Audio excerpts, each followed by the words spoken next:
Well, good evening, YouTubers. This is episode 7 of the 1947, yeah, seatbelt again, 1947 Farmall M tear down, rebuild, refurbish, what have you. And I just got off work not too long ago. It's 7:15, and I started work at 6:30 this morning, so it's been a long day already. But good news is I have some very good friends who, one of them, his father and him own a steel shop, and they were kind enough to last minute make me a more or less a sleeve puller, or the top half of a sleeve puller. So I've got that.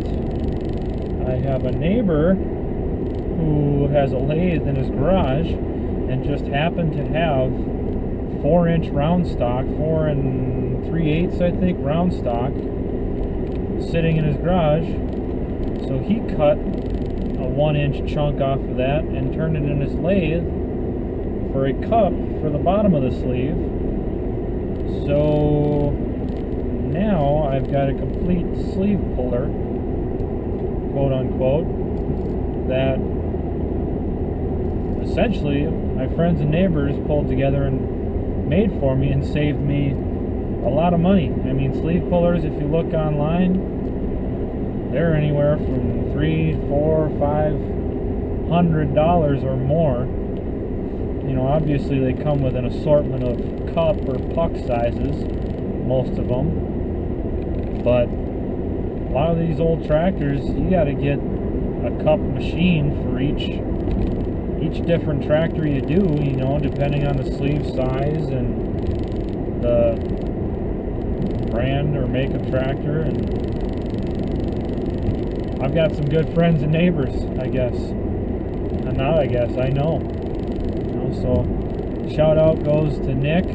Thanks for taking time out of your day to make me top half of the sleeve puller, and then also to Elvin, my neighbor, for machining me a puck for nothing. You know, can't thank you guys enough. So now, because I can't wait, I'm gonna see if what we made works. And I'll show you a video of, you know, when we get into the garage there, of what we made. So I also got some parts in yesterday and today that I'll show you guys. I'll have to break them all out of the boxes and show you what I got, but I think you're gonna like them. They're shiny, brand new parts. So yeah, that's good news. Let's see. I don't remember what I was gonna say. Not a clue. Completely gone. Now it's turning cold again. You know, our 60-degree days are gone and we're back to normal life here. It's 35, 40 degrees and windy. I know up in Duluth, Minnesota, and up on the North Shore, they've gotten pounded with snow today. They've already gotten 10 inches to a foot, from what I heard on the radio on my way home from work, and it's still snowing.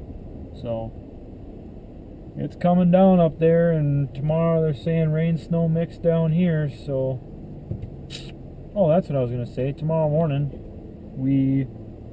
my friend Tony and I, the guy from episode 1 who came with me to get the tractor, we're going to go back to the shop and load up the block to bring to the machine shop where I've got my head, so that they can boil it out. So once we go get that, we're pretty much just waiting on the machine shop. I'll probably clean some parts and, you know, the timing cover and our covers, engine adapter plates, stuff like that, and we'll go from there. But until we get to the shop, I've really got nothing else for you. It's getting kind of dark in here, so you're probably having a hard time seeing me. So we'll talk to you in a little bit. All right? See ya.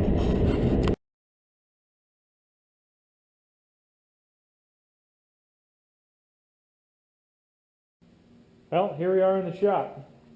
And it looks like my buddy was working on a little project of his own that he didn't tell me about.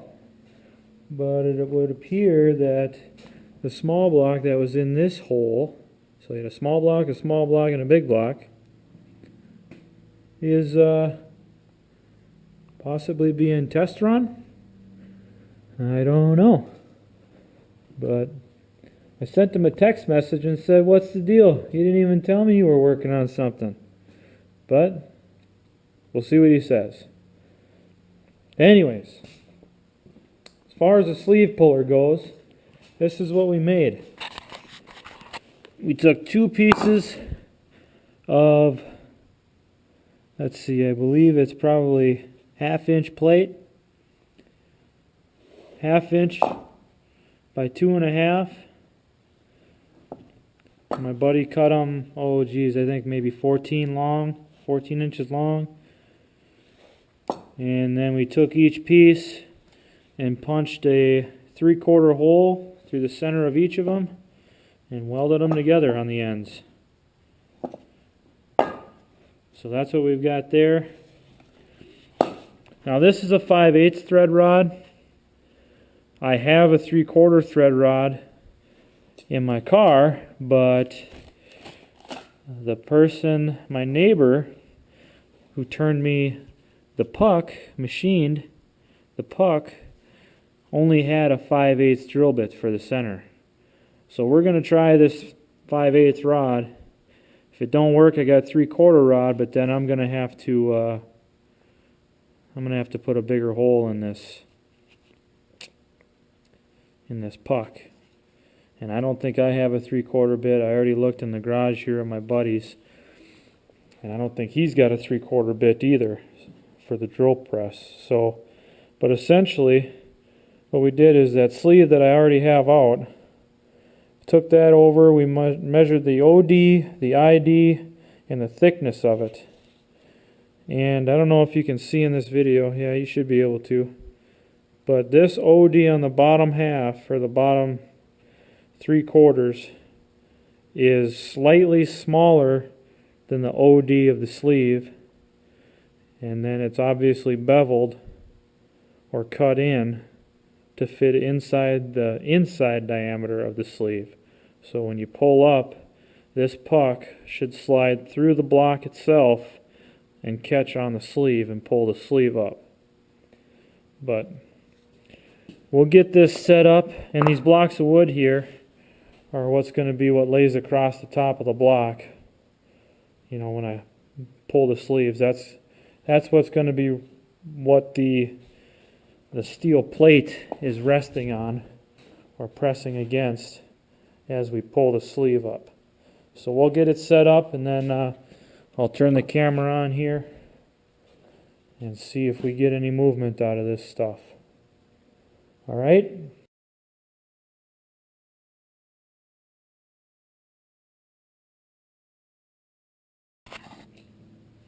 Okay. Well, we had to do a little bit of modifying as far as the setup, but see, I got the blocks ran this way along the head studs because ran into a little dilemma of basically I should have pulled these head studs off, but we'll see if we can get this thing to move a little bit. Basically, I got 4 nuts on here. I got 2 on top that are locked together that I can put this crescent on to hold so that I can turn this nut down on the rod, which pulls on the nut on the bottom side of the cup to pull the cup up through the block. So we'll just give it a couple of turns. And I can hear the wood kind of cracking a little bit.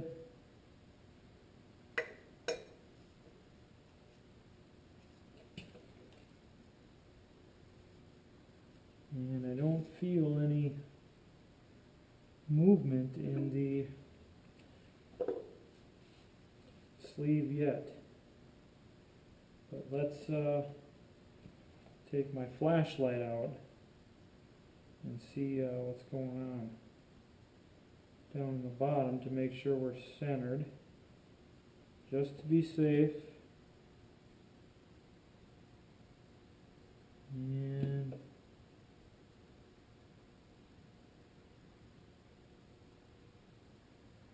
well, let's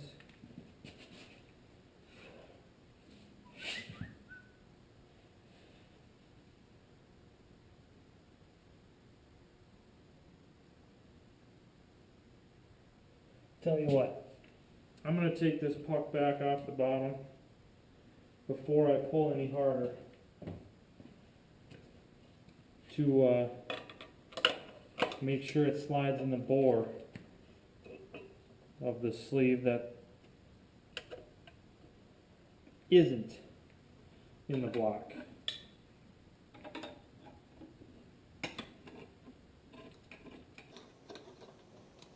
Better safe than sorry, you know what I mean? So.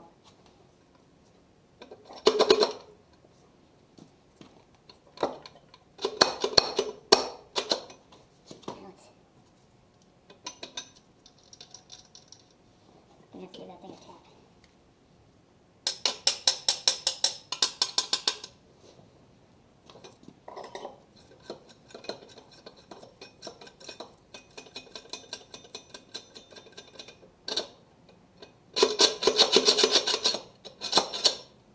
Okay.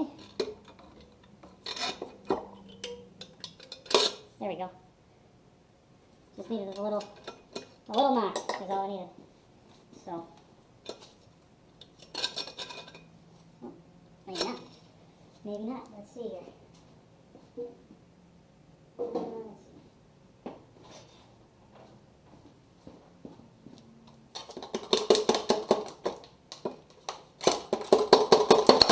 There we go.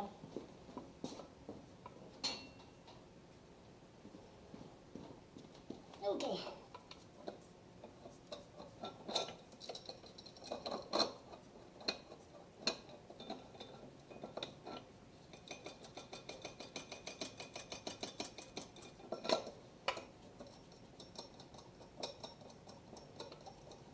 This would be a good part of the video to speed up a little bit.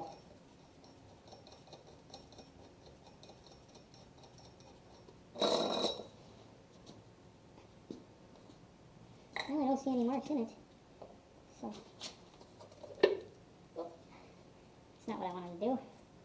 Dang it.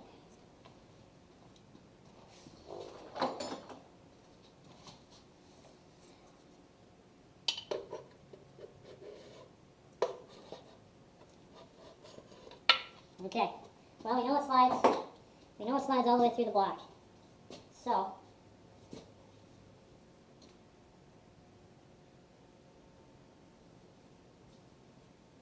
what I'm doing here, I'm just taking some of this leftover grease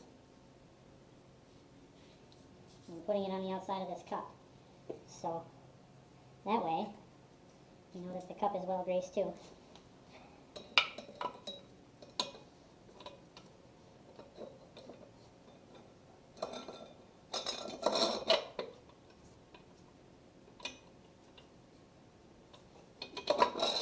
Actually, I'm going to flip this the other way.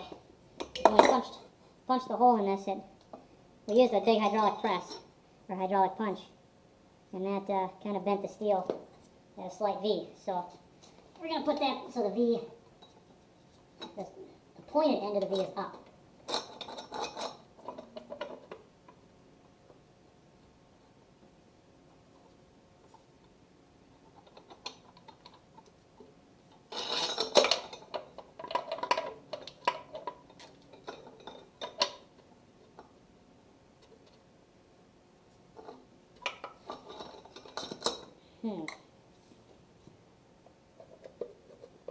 Okay, fits in that bore.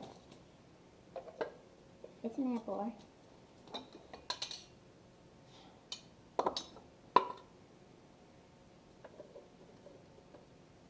15 See, we machine this about minus 5 to 10 thousandths as far as the interior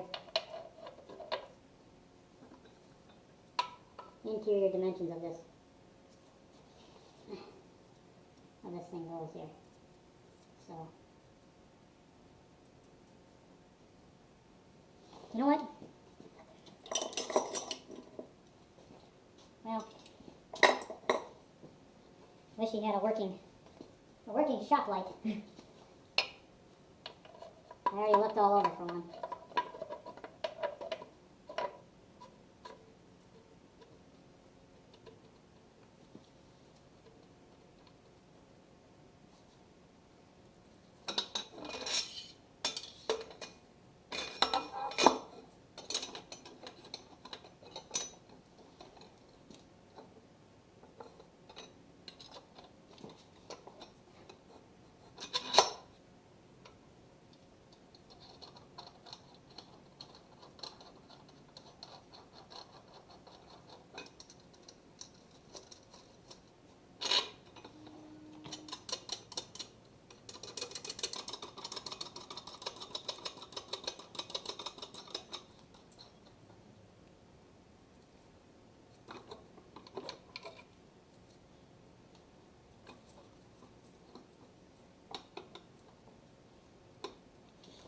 Okay, let's get some lubricant here.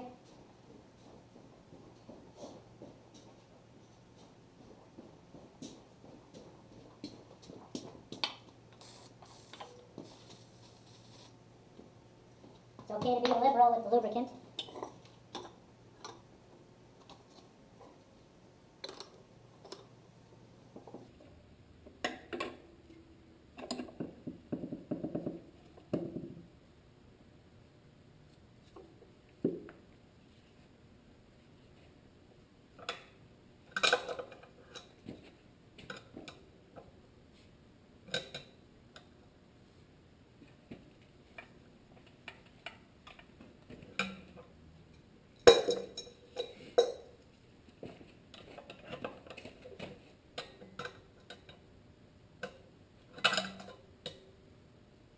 This is why I hate crescent wrenches.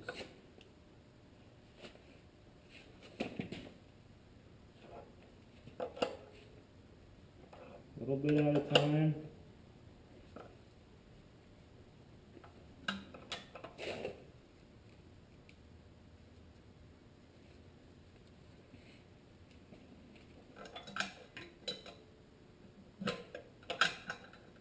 Come on.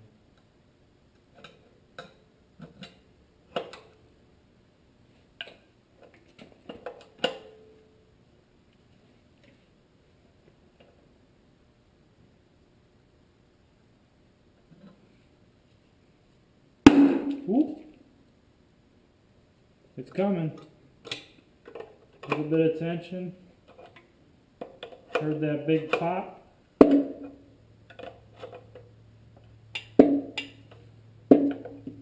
little bit at a time. Ooh.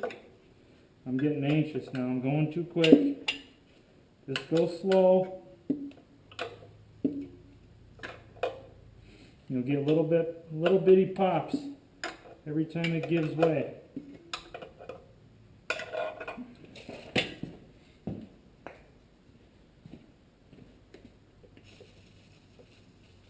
Little bit of lube. Go ahead and lube everything up. Never hurts.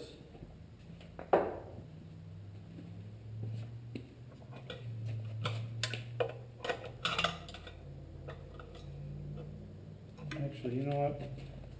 This way I won't be blocking the camera view.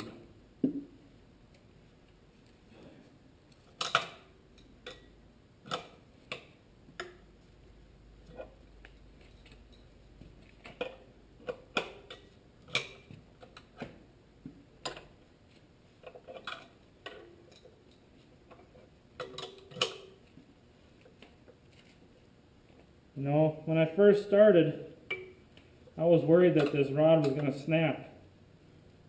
Because that's what happened on, we were using 1/2 inch rod, on his Alice.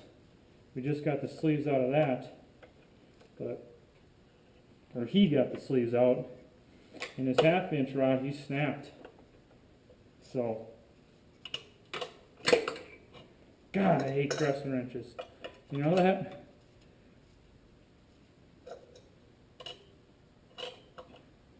But I don't, of course I didn't bring my, I wonder if he's got a wrench in here. Let me see, hold on.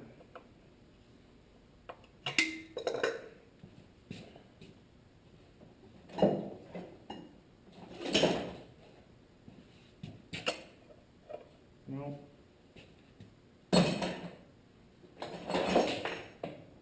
This one might.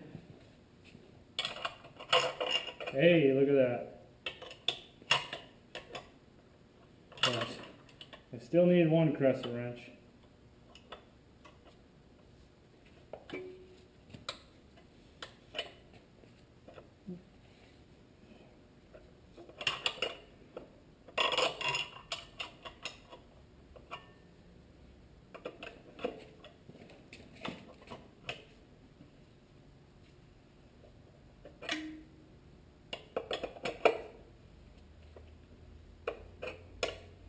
Coming pretty easy now.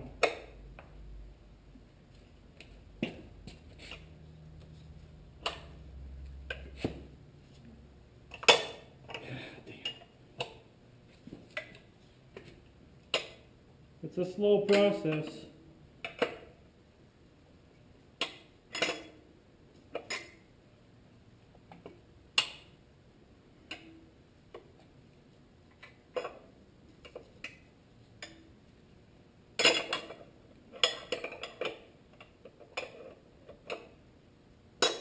These are very thin sleeves too. These are overbore already.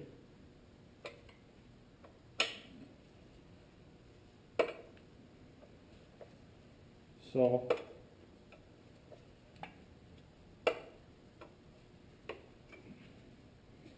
if they were very thick sleeves, I would assume, I've never done it, I pulled wet sleeves out of my Case SC. They were very thick, but I didn't use a puller. I just flipped the block upside down and used the bottle jack and jacked it all the way up and hit the bottle jack with a hammer. You know, I put the base of the bottle jack on the bottom of the sleeve. I just hit it with a hammer, a dead blow hammer 5 or 6 times, and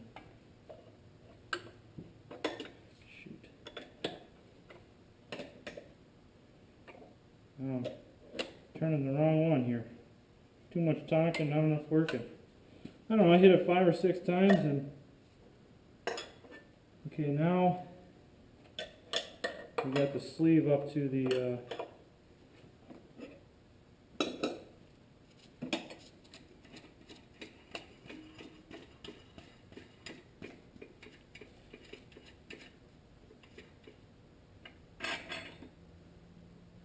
up to this puller block here. So what I'm going to do is space it up.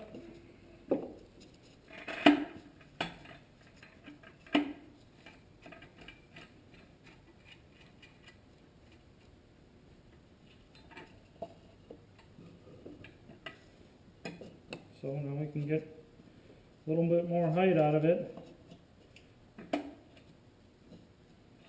and pull the sleeve more. This should, I think this should take us the rest of the way out of the block. So, dang it.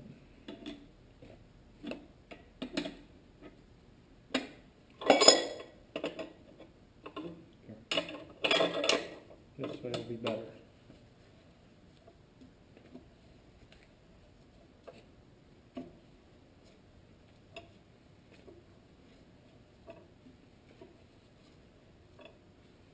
I hope it'll take us the rest of the way, because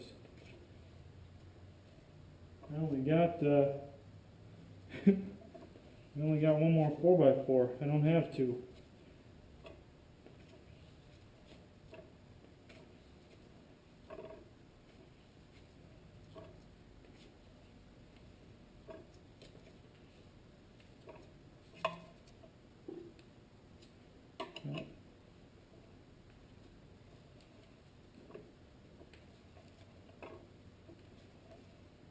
A lot of guys, when they have trouble with these, what they'll do is they'll buy some dry ice and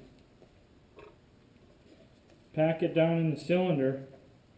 Obviously not super tight, but you can get it in pellets and then just pour it down in the sleeve, and that dry ice will cool the sleeve enough to shrink it a little bit, which will make it a lot easier to pull. Some guys run beads of weld up the sleeve, but because these things are so darn thin, I really didn't want to do that, because I don't want to run the risk of, and we're bottomed out again on the wood blocks, but I didn't want to run the risk of, oh boy, we got a little ways to go, welding the sleeve to the block, because then you really got a problem.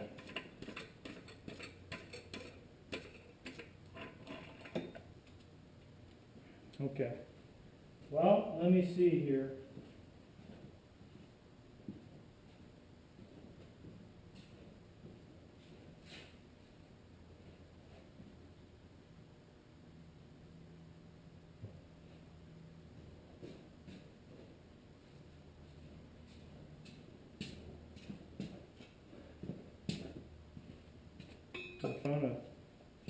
I got a 2x4 chunk over here, so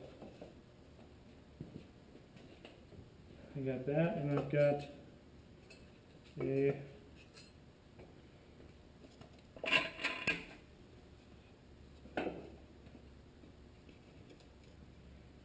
chunk of steel tubing.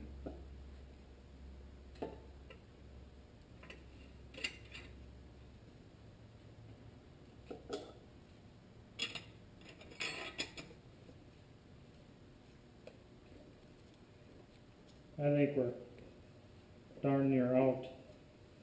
It's not going to take much. I can hold the top with my hand now. So it's just a matter of, oh yeah, I think I see the bottom of the cup here. I think. Or the top of the cup anyway.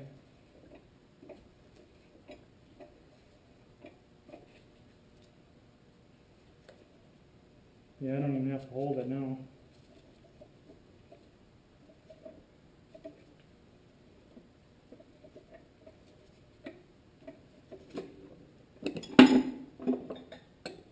And there we are. There's one. 2 more to go. So, if you guys don't mind, I'm going to go ahead and turn the camera off, because we've already been filming for quite a while, and I got some time lapse that I got to throw in with this. So I'll set it up on the next sleeve and we'll go from there. All right?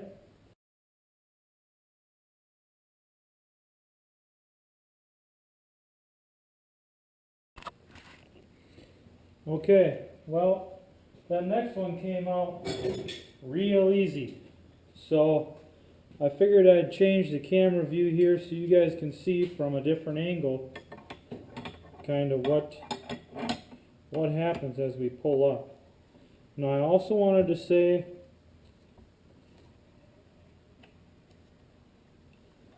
I'm trying not to make the camera wobble and fall too much here, but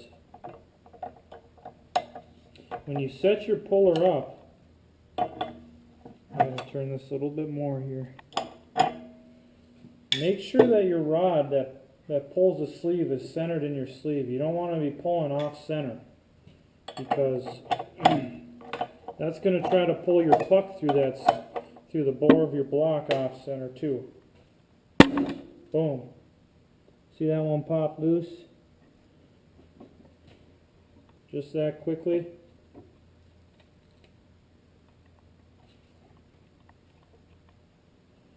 I'm hoping the camera doesn't fall down. I don't know if you can see, but the edge of the sleeve down there is already starting to rise up. These ones are coming a lot easier than that. Well, it would have been the number 3 sleeve, the first one we pulled. Number 2 sleeve, that thing came up no problem. I got like a quarter of the way up, and I could just hold the rod with my hand and spin the wrench. So essentially, you know, this is a very, it's time consuming, but it's a simple procedure as long as everything goes smoothly. Like I said, some guys use dry ice, some guys run a bead of weld to shrink the sleeve, but thankfully these sleeves are coming up very easily. I mean, I've only been at this for not even an hour. So, and most of it was trying to find more blocks so I could stack this stuff higher. And I actually only brought 3 nuts. You need 4 because you need a jam nut up top on the puller. I just forgot to grab a 4th one. Luckily, I went outside and pulled one off the tractor. So that's it. Just like that, they come right out. In most cases, some cases, I mean, sometimes you have a lot of trouble. You know, you got to put tension on it sometimes, and then some guys will heat them up with an oxyacetylene torch, put some more tension on it, and then they pop loose a little bit. I think once you get them moving, though, you can get this lip up above the block. You can spray lube down in there, and that'll really help.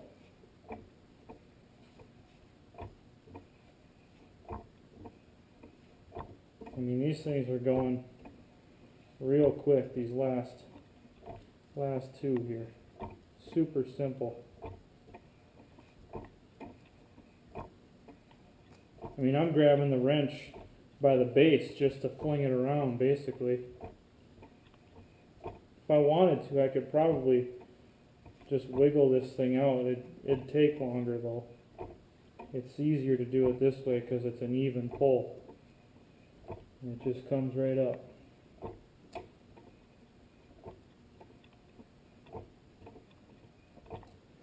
And I think I'm going to have to add more blocks here. Yep, I know I'm going to have to.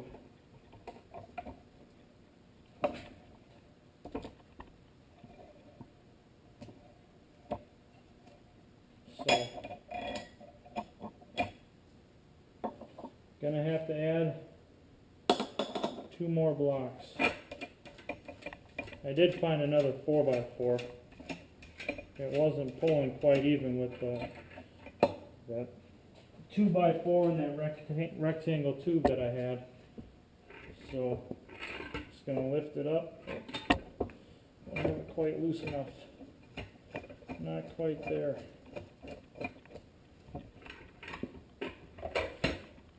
Lift it up, put more blocks under.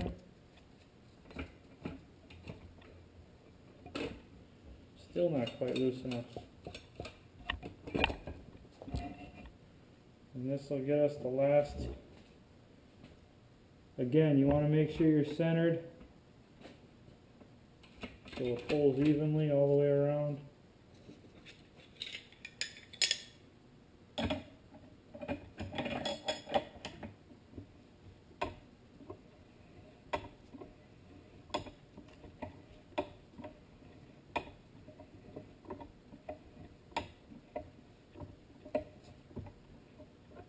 I can probably just hold this with my hand now.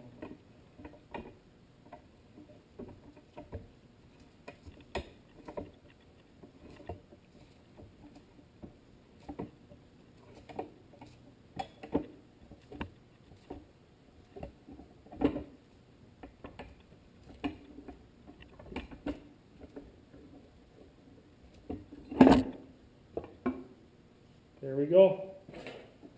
All 4 sleeves are out.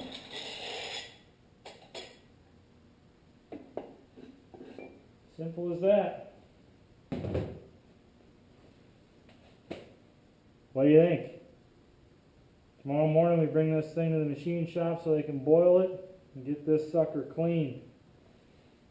And then it's reassembly time. I don't know if I told you today's date, but it's March 16th. So I picked it up February 22nd. March 16th, we're dropping off everything for boiling. Not bad. Not bad at all. So, just so you know what it looks like, all assembled. There's the cup with a nut on the bottom and a heavy washer. The 2 plates are welded together. Like I said, this is 1/2 inch. It's actually not plate, it's 1/2 inch flat stock. 1/2 by 2.5 wide. So I got 2 of those welded together with a 3/4 hole punched through the middle. Another nut with a heavy washer on top. This is the nut you turn down. And then you got 2 jam nuts up top. Those are the nuts you hold stationary so your rod doesn't turn. And it just draws the cylinder up. Pretty cool. Simple project, simple tool that cost me nothing to make. Thank you to some friends. But if you were to buy something like that, it's a $400 or $500 tool. So until next time.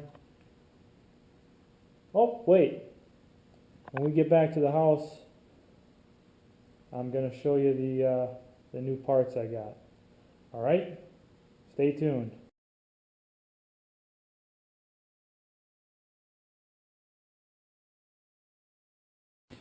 Alright guys, real quick, I don't have much battery left on my camera, but this is just a small portion of the parts that I got in. So I got a complete head kit minus the valve seats. The machine shop told me don't worry about the valve seats, they are something that they have on hand all the time. So I got valve springs, new springs, keepers, intake valve, exhaust valve, valve guides, and this is the piston pin bushing or wrist pin bushing. Oversized 4-inch aluminum pistons, stepped head pistons, sleeves, complete gasket kit. And that's the head gasket kit there. Let's see. In the bottom of the box here, I didn't take them out because I'd have to dig out the other 3 pistons and sleeves. But there's main bearings and rod bearings. All are 2000s oversize. So it's pretty much a top to bottom rebuild kit. The valve kit I got from yesterday's tractors, that was like 150, 160 bucks, and it didn't come with the exhaust and intake valve seats, but like I said, the shop has them, so not real worried about that. The gasket kit and piston and sleeve kit came with everything I needed from the pistons down, main bearings, rod bearings, for I think it was like about 620 bucks. That's with the stepped head. And the only thing it didn't come with is the wrist pin bushings, and they were like 9.5 bucks a piece. Not a huge deal. They sent them to me no charge on shipping. I got this kit from All States Ag Parts. So they sent them to me no shipping because the picture shows the picture on the website shows that the bushing kit is in there, You know, it shows the whole kit. But then I figured I'd email them to double check because it wasn't listed in the parts list. And they got back to me and said, nope, we're sorry, they're not in the kit. This is how much they cost. And if you'd like, we'll send them to you free shipping. So I said, yeah, you know, for the 38 bucks for all four. I mean, I need them because the piston kit that's in it has the undersized 1-inch wrist pins. But all the newer kits come with like a 1.314-inch wrist pin. So, and the wrist pin bushings do have to be machined, or I guess that's the term I'm going to use. Once you press them into your rods, they need to be machined out to fit the wrist pins exactly. So, but it looks like a very good quality kit, and I'm excited to get this stuff back together and hear this thing breathe for the first time in I don't know how many years. So with that, I know this has been a long video. Thanks for being patient. I hope that you guys might have learned some stuff about sleeve pullers and pulling sleeves, and I'm sorry for the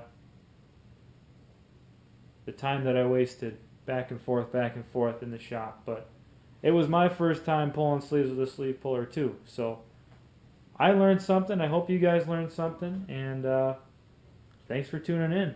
As always, stay tuned for episode 8, because hopefully, well, that might be a cleaning parts episode, but if not, it'll be reassembly. Alright? I'm excited.